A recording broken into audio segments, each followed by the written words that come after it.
तो क्या हाल चाल प्यारे बच्चों। मेरा नाम श्याम विश्वकर्मा।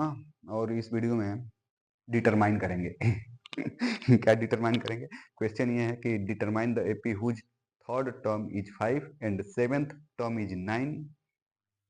वाह, ये तो बहुत बवाल है। ससुर सवाल नहीं बवाल है। देखो क्वेश्चन लिखते हैं पहले। Determine the AP whose whose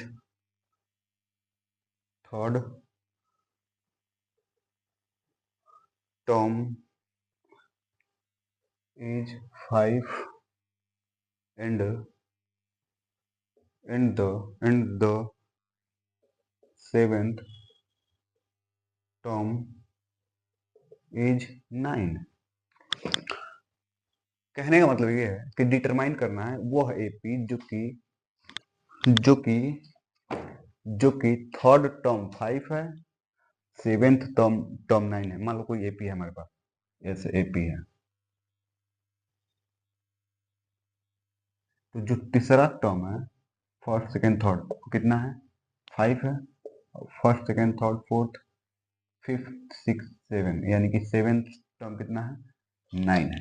बात समझ में। एक ऐसा एपी बताना है जो कि तीसरा है कितना, 5, और सातवां है 9। तो कैसे पता करेंगे।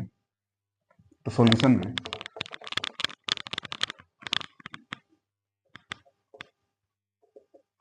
भाई फर्स्ट टर्म तो बताना पड़ेगा ना उस एपी का।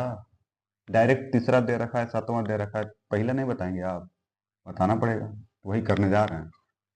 तो थर्ड टर्म जो है कितना है, 5 है। एंड सेवेंथ टर्म जो है 9 है। तो अच्छा, थर्ड टर्म को कैसे लिख सकते हैं। अच्छा, ए plus D, a plus 2 D, a plus 3 D. तो ये फर्स्ट टर्म हो गया, ये सेकेंड टर्म, ये थर्ड टर्म। यानी थर्ड को कैसे लिख सकते हो, ए प्लस 2 डी लिख सकते हो, बिल्कुल लिख सकते हैं। और सेवन टर्म को कैसे लिख सकते हो, ए प्लस 6 डी लिख सकते हैं। जब लिख सकते हैं तो थर्ड टर्म को क्या लिखोगे, a plus 2 d is equal to 5, और a plus 6 d is equal to 9। ये फर्स्ट इक्वेशन बना, ये सेकेंड इक्वेशन बना। याद करो तीसरा chapter, linear equation in two variable, pair of linear equation in two variable पढ़ते थे ना। ए और डी में क्या बन गया, linear equation, pair of linear equation in two variable बना। जब टू वेरिएबल बना तो ए और डी की वैल्यू नहीं ज्ञात कर लेंगे। हाँ बताओ, नहीं ज्ञात कर लेंगे। वहां पे 3 मेथड होते थे, elimination method, cross multiplication method, substitution method, एक होता है ग्राफिकल मेथड। तो ग्राफिकल मेथड तो हम लोग कोई ज्यादा वो जरूरी नहीं था, तो हम लोग 3 मेथड सीख कर आए हैं, सीखे हैं ना। तो उसी से ए और डी की वैल्यू नहीं निकालेंगे। हम देखो निकाल रहे हैं, जब दोनों को आपस में सब्ट्रैक्ट करेंगे करेंगे तो ए कैंसिल हो जाएगा। तो ये -4 डी होगा, ये कितना हो जाएगा, -4।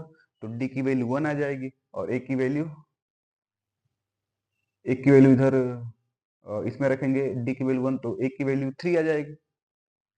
तो हम एक लाइन लिख दे क्या यहाँ पे, on solving first and second we get a is equal to 3 and d is equal to 1, this is the answer. मगर नहीं करेंगे, हम अच्छे से करेंगे। On solving equation first and second we get, writing थोड़ी सी पुअर है, परंतु सब्सक्राइब करो तो और अच्छे से कर देंगे। दोनों को आपस में सब्ट्रैक्ट करेंगे। देखो सब्ट्रैक्ट करेंगे तो a plus 2 d equal to 5, a plus 6 d is equal to 9,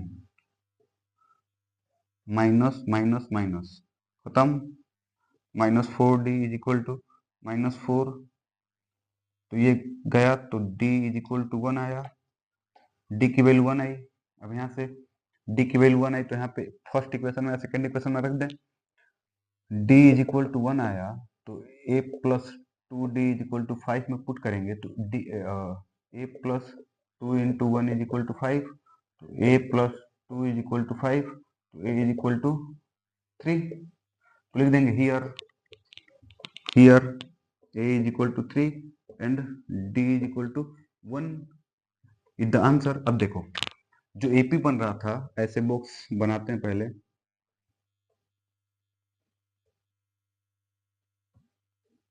7 term तक जाना है, परंतु 7 टर्म को करते हैं 7 टर्म तक।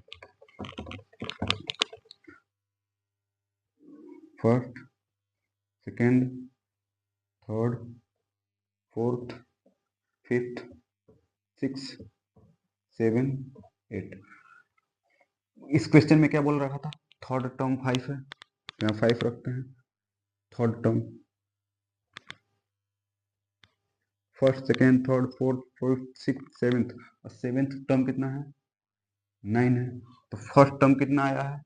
ए 3 और क्या? बस अब देखो, अब इसको कैसे लिखते हैं? ए, इसको कैसे लिखते थे? ए प्लस डी, इसको कैसे लिखते थे? ए प्लस 2d, इसको ए प्लस 4d, इसको ए प्लस 5d, इसको ए प्लस 6d, ए प्लस 4। अरे यार, ये थर्ड टर्म ए प्लस 2d, ये फोर्थ ए प्लस 3d, ये ए प्लस 3d, ये ए प्लस 4d, ये ए प्लस 5d, ये ए प्लस 6d। अब देखो, तभी तो ये 7 टर्म 9 था, a plus 6 d is equal to 9।